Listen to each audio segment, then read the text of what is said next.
Bless, You don't God know. bless. You will Don't, not you have gotta, a war. Don't tell us what we're going to feel. We're trying to solve a problem. Don't tell us what we're going to feel. I'm not telling you. Because I'm you're in no answering on this position to question. dictate that. That's Remember exactly what this. you're doing. You're in no position to dictate what we're going to feel.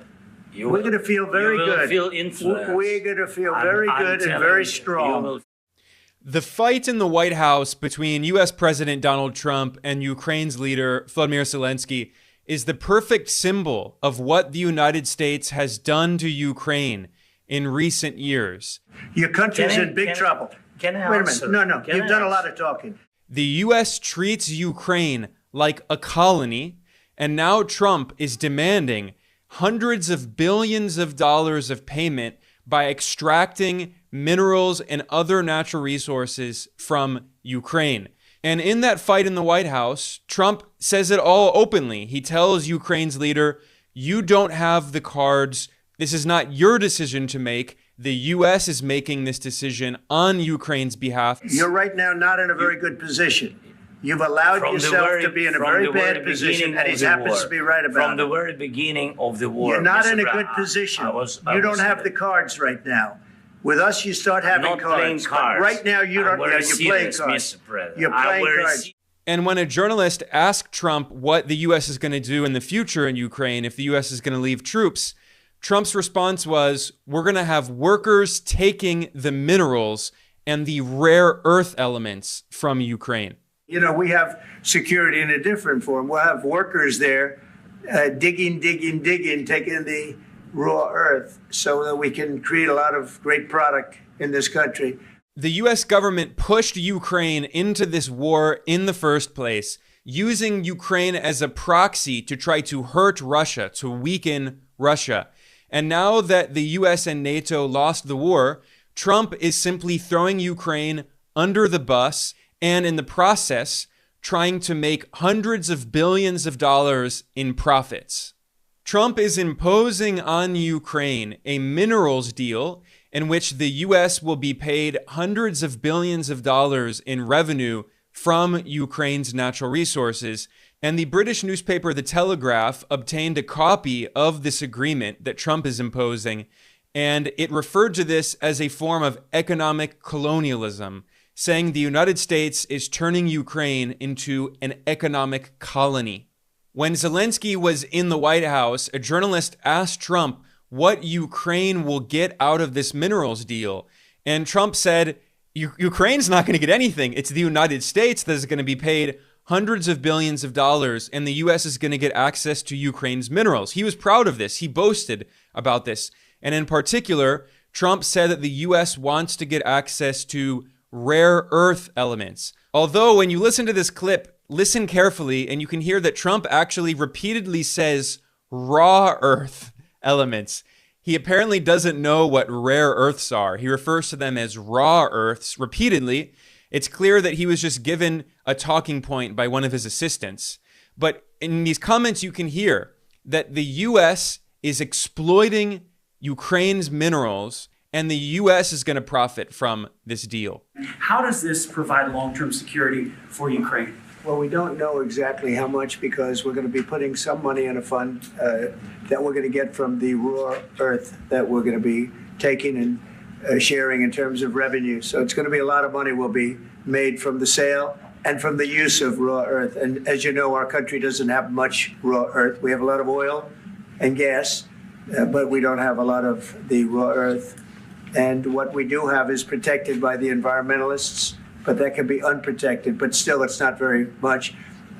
They have among the best in the world in terms of raw earth. So we're going to be using that, using it for all of the things we do, including AI and including weapons and the military. And it's really going to very much satisfy our needs. So it's something that just worked out really well. We have a lot of oil and we have a lot of gas. We have a lot, but we don't have raw earth. So this has just about every component of the raw earth that we need for computers, for all of the things we do. Now, some of Trump's allies have been saying this for years. In particular, the Republican Senator Lindsey Graham has repeatedly said that the U.S. wanted to get access to trillions of dollars of minerals in Ukraine. But what did Trump do to get the weapons flowing? He created a loan system. They're sitting on $10 to $12 trillion of critical minerals in Ukraine. They could be the richest country in all of Europe. I don't want to give that money and those assets to Putin to share with China. If we help Ukraine now, they can become the best business partner we ever dreamed of. That $10 to $12 trillion of critical mineral assets could be used by Ukraine and the West, not given to Putin and China. This is a very big deal how Ukraine ends. In fact, in an interview on Fox News in November 2024, just 2 weeks after Trump won the presidential election, Lindsey Graham said clearly that the war in Ukraine is all about money. He said that the U.S. wants to get access to trillions of dollars of minerals and rare earth elements in Ukraine. And he said that Trump is going to impose a deal on Ukraine in which the U.S. will enrich itself.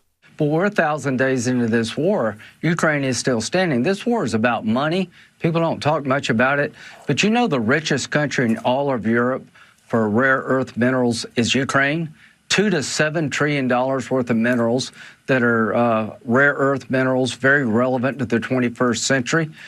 Ukraine's ready to do a deal with us, not the Russians.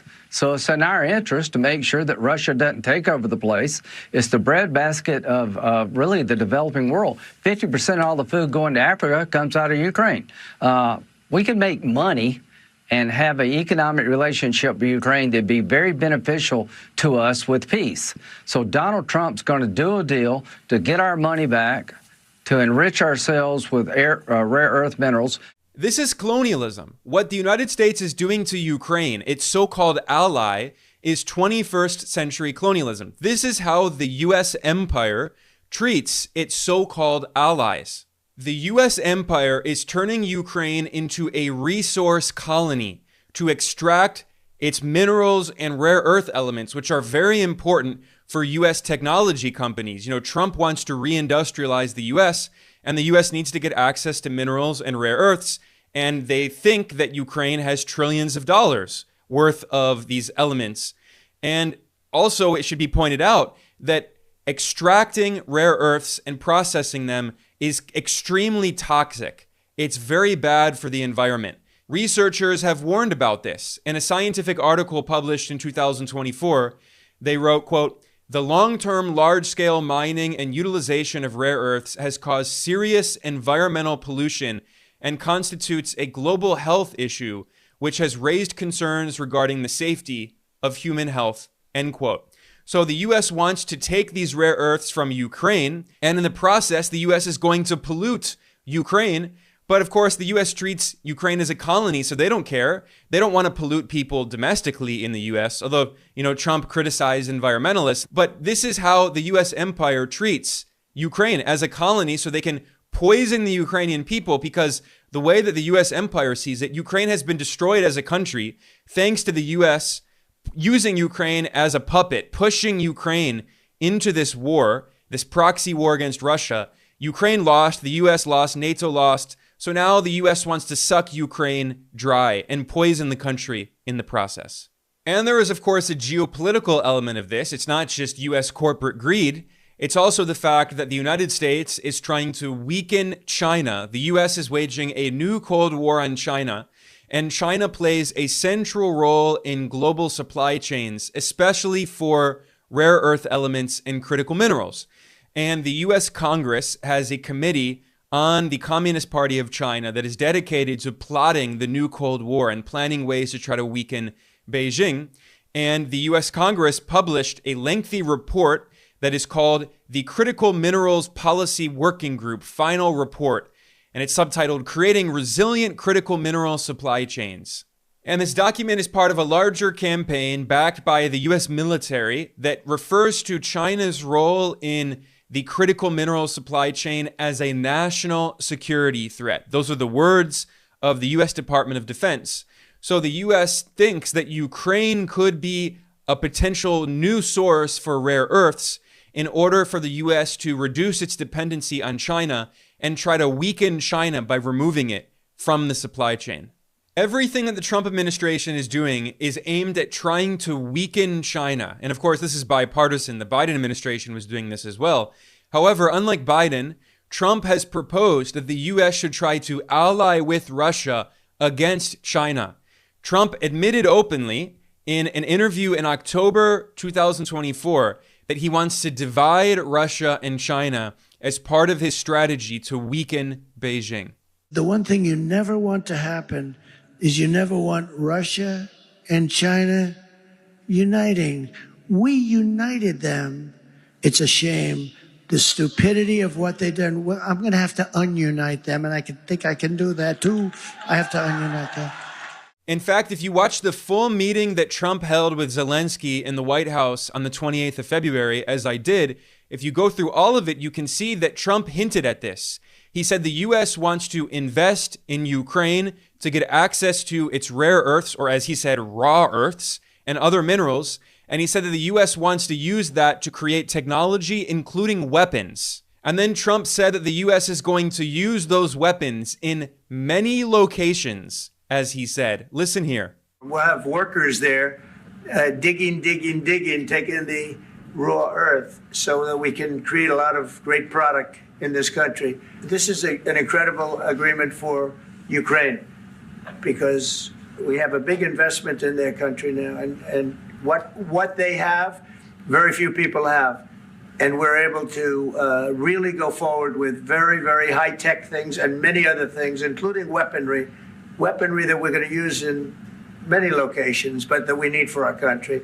That clip is very revealing. Trump was saying the quiet part loud. The U.S. is turning Ukraine into a colony, extracting its resources to create weapons and technology to prepare for war on China, the new Cold War against China. And Trump doesn't see Russia as a threat. That's why he wants to ally with Russia against China.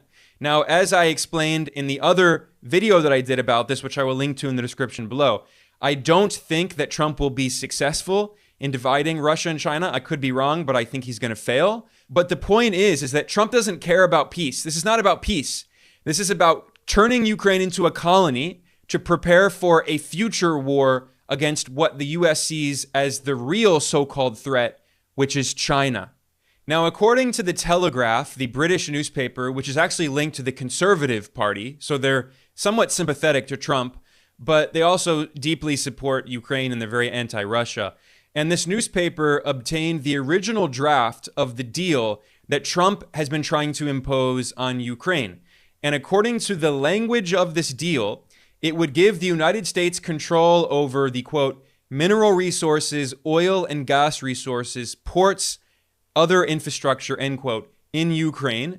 And the deal would be based on New York law. Again, this is colonialism. So Ukraine has to follow U.S. domestic law. And according to the original plan, the United States would be paid 50% of all revenues received by Ukraine from the extraction of its resources. And the U.S. would be given 50% of the financial value of all new licenses issued to third parties in the future, permanently. Someone close to the negotiations referred to this U.S. colonial plan as, quote, pay us first, then feed your children, end quote. Also, this deal demanded by Trump, the original deal, would have given the U.S. the right of refusal for the purchase of exportable minerals for all future license. As this newspaper put it, Washington will have sovereign immunity and acquire near total control over most of Ukraine's commodity and resource economy. Now, that was the text of the original deal that Trump was trying to impose on Ukraine. However, there were negotiations later, and allegedly, according to reports from the Ukrainian government, they did come to a slightly different agreement. And this was discussed in the Financial Times in an article published by Scott Bessent, who is Trump's Treasury Secretary. Scott Bessent is also a billionaire hedge fund manager. Ironically, he previously worked for the billionaire oligarch George Soros, who is one of the main bugbears, main, boogeymen of the Republican Party. But now Donald Trump picked a Soros protege, this billionaire hedge fund manager, to oversee the Treasury. And in this article, Bessent revealed that the terms that the U.S. and Ukraine agreed to is that they will create a joint fund. And I'm going to read directly from his article. Quote, "The terms of our partnership propose that revenue received by the government of Ukraine from natural resources, infrastructure, and other assets is allocated to a fund focused on the long-term reconstruction and development of Ukraine, where the U.S. will have economic and governance rights in those future investments," end quote. So the U.S. is going to control what Ukraine does with its own money, with the money that it's earned through the sale of minerals and oil and gas. And of course, the U.S. wants to take those minerals and especially rare earths from Ukraine if they have them. I mean, there's still debate about whether or not Ukraine has so many rare earths, but the U.S. thinks that they do have all of these rare earths. So Ukraine will sell that, and then with the money that Ukraine gets, it puts it in this fund, and the U.S. government will control what Ukraine can do with its own money. This is economic colonialism. And where is Ukraine going to invest that money? Well, the billionaire Treasury Secretary, Scott Bessent, he hinted very strongly that Ukraine is going to use its money to invest with U.S. corporations. As Scott Bessent noted, because he went to Ukraine and he met with Zelensky, and he wrote, quote, "I met many American companies that have been on the ground in Ukraine for years, and I have spoken with many more who are ready to support the Ukrainian economy through a just and lasting peace. The terms of this partnership will mobilize American talent, capital, and high standards," end quote. So he's pretty clearly hinting there that Ukraine's money from selling its resources will be reinvested with U.S. companies operating in Ukraine. So Ukraine will be funding the U.S. corporate takeover of the country. Again, this is economic colonialism. That's the only word to describe it.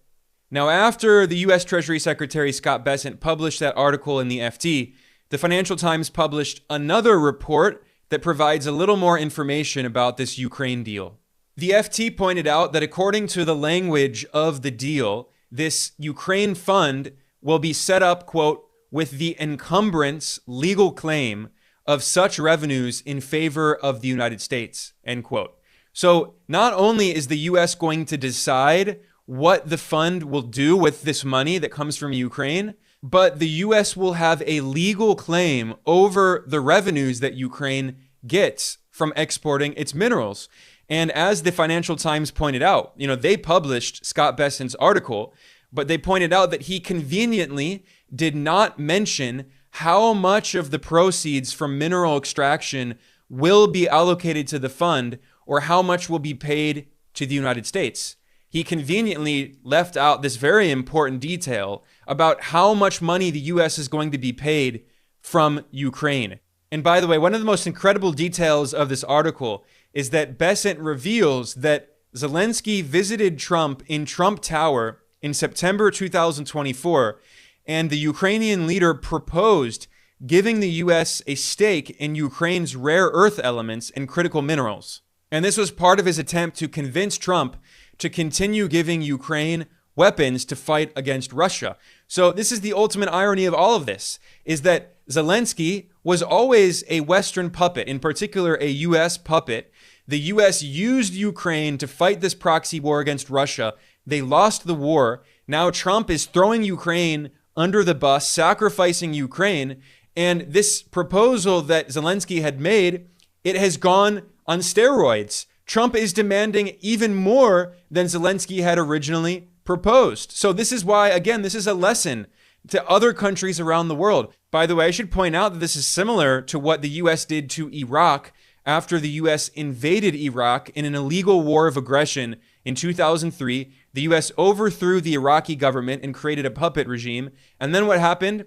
The Bush administration passed an executive order that stated that all of the oil revenue received from Iraq must go into an account administered by the U.S. Federal Reserve, the U.S. Central Bank. And then the U.S. says, oh, well, this is not colonialism because Iraq still has access to that money, but the U.S. government oversees that money. So they're not technically taking the money from Iraq, but Iraq has to get permission from the United States to use its own money that it receives from selling its oil. This is another form of economic colonialism. This is how the United States treats other countries. The US is not a normal country. It is an empire that tries to impose its hegemony and colonial policies on other countries to benefit US corporations, US billionaires like Trump. You know, there are 13 billionaires in the Trump administration. Trump himself is, of course, a billionaire. And the de facto co-president is Elon Musk, the richest billionaire oligarch on earth.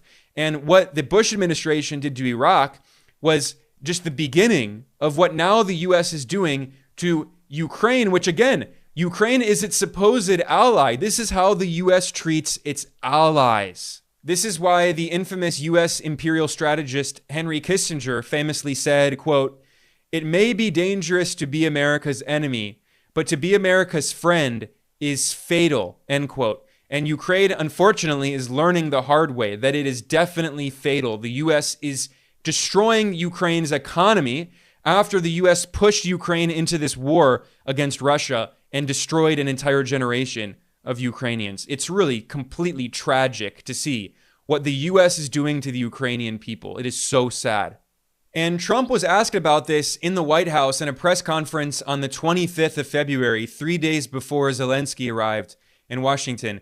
And a journalist asked Trump, "What is Ukraine going to get out of this deal? They don't get anything." And Trump said, "Well, we gave weapons to Ukraine, hundreds of billions of dollars of weapons in support to Ukraine. What he didn't mention is that most of that money went to the U.S. military-industrial complex, went to U.S. corporations that then sent the weapons and ammunition to Ukraine." Trump claims that supposedly $350 billion by the U.S. were sent to Ukraine. In a second, I'll talk about how that's false. It's not true at all. He completely made up that number. But then he says that the U.S. expects to be paid back $350 billion by Ukraine. By the way, the official GDP of Ukraine, if we can believe the official statistics, which are very questionable because of the war, but the official GDP is around $180 billion. Trump is demanding that Ukraine pay the U.S. twice the size of the entire economy of Ukraine because the U.S. used Ukraine as a puppet, as a proxy to fight a war against Russia, and the U.S. lost, and now they're going to suck Ukraine dry. Here's this clip. What does Ukraine get in return, Mr. President? $350 billion and lots of equipment, and military equipment, and the right to fight on, and originally the right to fight. Look, Ukraine, I will say they're very brave and they're good soldiers, but without the United States and its money and its military equipment, this war would have been over in a very short period of time. In fact, I was the one that gave the javelins. You remember the famous javelins? That was me. That wasn't Obama. It wasn't Biden. It wasn't anybody else. It was me. And they wiped out a lot of tanks with those javelins. And the expression was that Obama gave sheets and I gave the javelins. That was a big deal at the time. It wiped out. That was the beginning when people said, wow, that's something. Well, that was American equipment. Without American equipment, this war would have been over very quickly. And American money, too. I mean, a lot of money. By the way, note how at the end of that clip there, Trump boasted that he gave Javelin missiles, that's anti-tank missile systems, to Ukraine. And he said that Obama only gave Ukraine sheets, where he gave Ukraine missiles. So Trump is boasting of the fact that he helped to start this war in the first place. And now Trump is trying to blame everything on the Democrats, on Obama and Biden, saying he had nothing to do with it. But at the same time, Trump is so stupid that he says, I had nothing to do with this, but then he boasts, yeah, I gave Ukraine all of these weapons to fight a proxy war against Russia. And now he's expecting Ukraine to pay $350 billion. He's repeated this figure multiple times. Here's another clip in which he makes it clear that he wants to suck out of Ukraine twice the size of the entire GDP of the country. Spent money like nobody's ever seen, $350 billion. The other thing that we don't like is that Europe has spent $100 billion. We've spent $350 billion. So what we're doing is now we're saying, look, we want to be secured. We want to get that money back. This number that Trump keeps citing of $350 billion is completely made up. He fabricated it. Even according to the U.S. Department of Defense, the Pentagon, They reported that in the 3 years from the beginning of 2022 to the end of 2024, the U.S. military appropriated $182.8 billion in just appropriations. Now, that includes not just money that went to Ukraine, it also includes all of the military operations related to this proxy war against Russia, including the training of military personnel in Europe, including all of the weapons and ammunition. And again, I need to stress, a lot of that money went to the U.S. military-industrial complex. It wasn't aid, in scare quotes, the U.S. was giving to the Ukrainian people. It was contracts that the U.S. government gave to Raytheon and Lockheed Martin and the Beltway bandits, and they made the weapons and missiles and rockets and bullets and everything, and then they sent that to Ukraine. But Ukraine wasn't benefiting from it. It was the U.S. military-industrial complex whose profits skyrocketed, and Ukraine sacrificed an entire generation of people. So Ukrainians were dying on the front lines. The U.S. was fighting to the last Ukrainian, but the U.S. military-industrial complex profited, and now Trump wants Ukraine to pay back twice what even the Pentagon says was appropriated. By the way, I should point out that other analyses, independent analyses done by, for instance, this German think tank, the Kiel Institute, they estimated that the U.S. spent around $120 billion. Again, a lot of that went to the U.S. military-industrial complex, but this is, even if you're being very charitable and you're using the Department of Defense's official figures, Trump is demanding twice as much as the Pentagon was appropriated in payment from Ukraine, sucking Ukraine dry. And when you consider all of this context, you can understand why the Ukrainian leader, Volodymyr Zelensky, was so angry in this press conference he held with Trump at the White House. And this is why it's so condescending and so arrogant to hear these leaders of the U.S. empire that has waged war around the world, has killed millions of people, has devastated entire regions of the world, and yet J.D. Vance, the U.S. vice president, who his career was cultivated by the billionaire oligarch Peter Thiel. He created J.D. Vance in a political petri dish. And then here is Vance in the White House, and he's lecturing Zelensky about why Zelensky needs to thank the U.S. after the U.S. destroyed Ukraine. He claims in an Orwellian fashion that the U.S. is trying to save Ukraine, but in reality, it's the U.S. that destroyed Ukraine in the first place. But if Mr. President, with respect, I think it's disrespectful for you to come into the Oval Office and try to litigate this in front of the American media. Right now, you guys are going around and forcing conscripts to the front lines because you have manpower problems. You should be thanking the president for trying to bring an end to this conflict. And do you think that it's respectful to come to the Oval Office of the United States of America and attack the administration that is trying to prevent the destruction of your country? And then in this meeting, Trump repeatedly told Zelensky, you are not in a position to dictate terms to the end of this war. We control Ukraine. We are deciding how this war is going to end. You are our colony. Trump repeatedly said, you don't have any cards. We have the cards. Trump treated this like a card game. Don't tell us what we're going to feel. I'm not telling you. Because I'm you're in no answering on position this to question. dictate that. That's Remember exactly what this. you're You don't have the cards right now. With us, you start having not playing cards. cards. But right now, you don't. I'm very You're playing serious, cards. miss. And then one of the most insulting parts of this is that Trump said, our stupid previous president, Joe Biden, gave you $350 billion. I've already established how that number is fake. But Trump said, Biden spent all this money on Ukraine, and I'm demanding that you pay back all of that money, even though that money, a lot of it went to the U.S. military-industrial complex.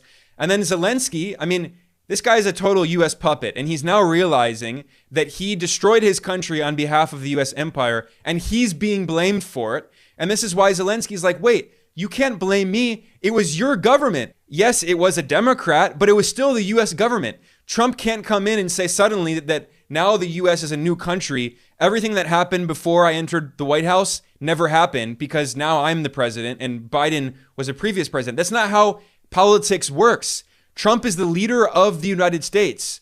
The previous presidents, including he himself, are responsible for this war. We gave you, through the stupid president, $350 billion.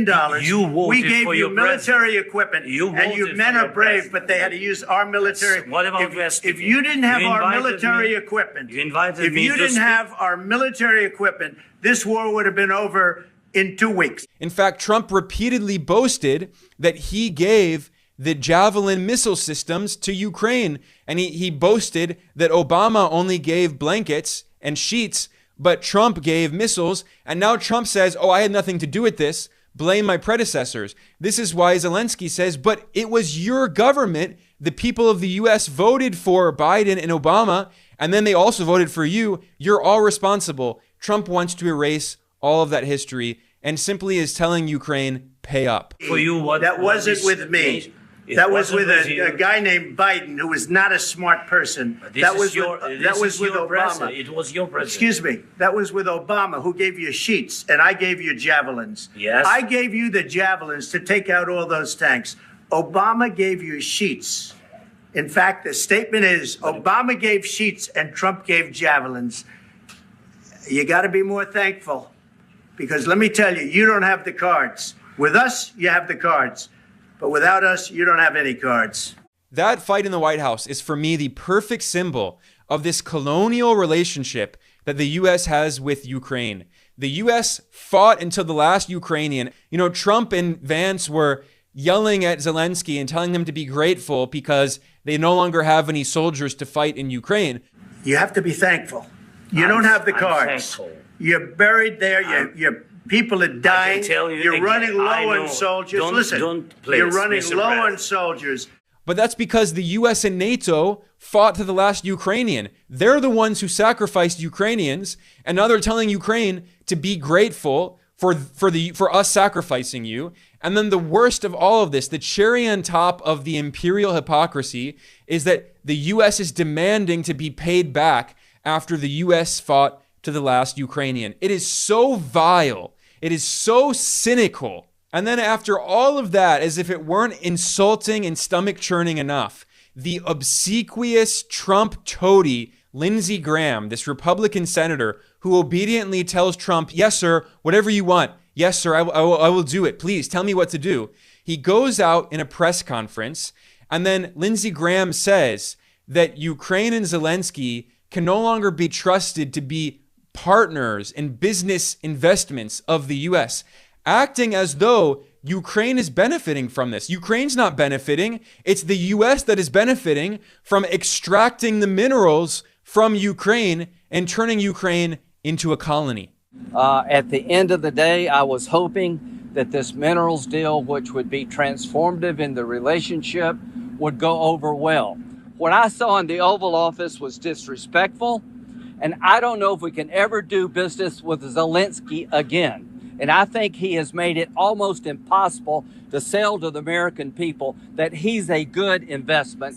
Listen to what he said there. Lindsey Graham is acting like Ukraine benefits from this. He says we're investing in Ukraine, but the U.S. gets revenue from Ukraine's sale of its minerals and oil and gas. The U.S. controls all of the investments that Ukraine makes. Ukraine's not benefiting from this. It's U.S. corporations and the U.S. government that are benefiting from this. This is colonialism. And then finally, a journalist asked Lindsey Graham if he thinks that Zelensky should stay in power. And this U.S. senator says that Zelensky should consider resigning because the U.S. wants an even more obedient puppet. They want to throw out their old puppet because their old puppet is no longer obeying orders, so they need a new one. He either needs to resign and send somebody over that we can do business with, or he needs to change. For me, this whole affair is the perfect symbol of the true face of the U.S. government. You can never trust the U.S. government. Trump is making that very clear. But this is not new. This is not just Trump. The U.S. empire has been carrying out these kinds of policies for decades. The difference is that Trump doesn't hide it. He says it openly. He says the quiet part loud. Look, for instance, at the U.S. relationship with the U.K. At the end of World War II, famously, in 1945, the U.S. gave a $4.3 billion loan at that time. Adjusted for inflation today, that would be a loan of $77 billion. This was twice the size of the entire British economy at the time. And it took the UK 6 decades to pay off this loan. It was finally paid off in 2006. And the New York Times pointed out that at the time, this loan strained relations between the US and the UK because British politicians expected that the US would simply give this as aid to the UK because this was the end of World War II. Their country was destroyed in World War II. But again, this is how the US empire treats its so-called allies. Trump has simply taken off the mask. He no longer uses rhetoric of democracy and human rights like Democrats do. He's saying very clearly, we are an empire and we're going to colonize Greenland to get access to rare earths and other minerals in Greenland because he wants those as well. He wants to weaken China, wage the new Cold War in China, prevent China from getting access to the Arctic region. He's saying that the U.S. is going to colonize the Panama Canal. It's going to try to colonize even Canada, attacking Mexico, colonize Gaza. And here, he's also colonizing Ukraine economically. And again, I'm going to conclude with this famous quote from the U.S. imperial strategist, Henry Kissinger. We know that Kissinger did say this in the context of Vietnam and the puppet regime that the U.S. was propping up in South Vietnam. And Kissinger famously said, quote, "It may be dangerous to be America's enemy, but to be America's friend is fatal," end quote. And Ukraine has learned that the hard way, with Trump yelling in the face of Zelensky and telling him to be grateful for being colonized by the U.S. empire. On that note, I'm going to conclude. I am Ben Norton. I'm the editor-in-chief of Geopolitical Economy Report. I want to thank everyone for joining me today. Please like and subscribe. Please share this. I will see you all next time.